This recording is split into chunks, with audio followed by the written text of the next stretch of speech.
Hi guys, dito naman tayo sa grocery store. Ako nga pala ang inyong Ate Eve. At kung bago ka sa channel na ito, welcome na welcome ka po dito. Kasi yung maliliit ang laman, ito kasi nakakautang kain. Ay, hindi naman akin kakainin ito. Ano ka gagawin? Ano may ipadala ko nga sa ano? Diba, color ito? Dami niyan ah. Ha? 4, 5 lang. Alin mas maganda? Ito, ayan. Kasi ito iba-ibang flavor. Ayan, ilan yan? 4. Yung flavor, maliliit yun naman yun.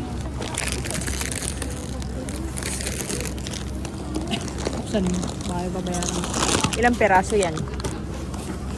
Mondo. 200 grams. 200 grams. So, ilang bang grams ito malaki ito? 360.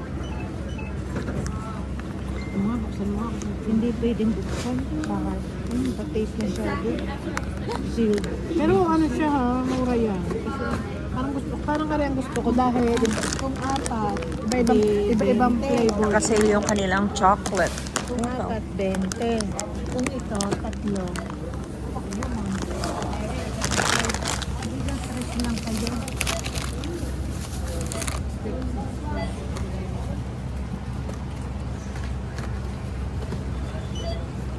Nakakauta kasi pag ganito ka na yung chocolate. Kayo mo pa rin. Bilhin na kayo guys, murang-mura lang. Ayan o. Oh. Ang gusto niyo dyan. Tingnan ko ano pang sale. Ayan o. Naka-sale na to. Toblerone. Ito. Ayan.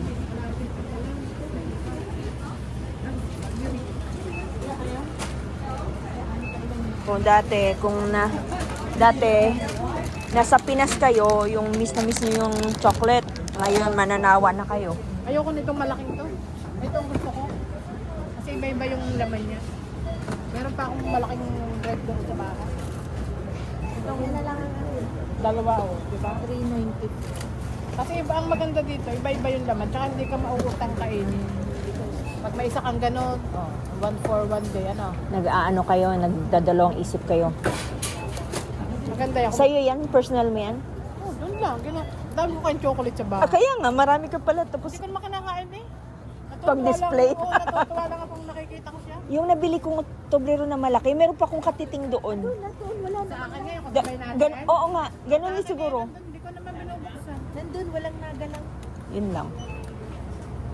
Laki ang mahal na nito pag tatlo. Kuha mo pa nga ako na isa. May pampadala na naman sa Pinas. Matutuwa na naman yung mga makakatanggap niyan. Yun din yung kaligahan mga OFW ang makapag-provide sa pamilya sa kabila ng lungkot. Hanggang sa muli, maraming salamat sa panunood. God bless everyone!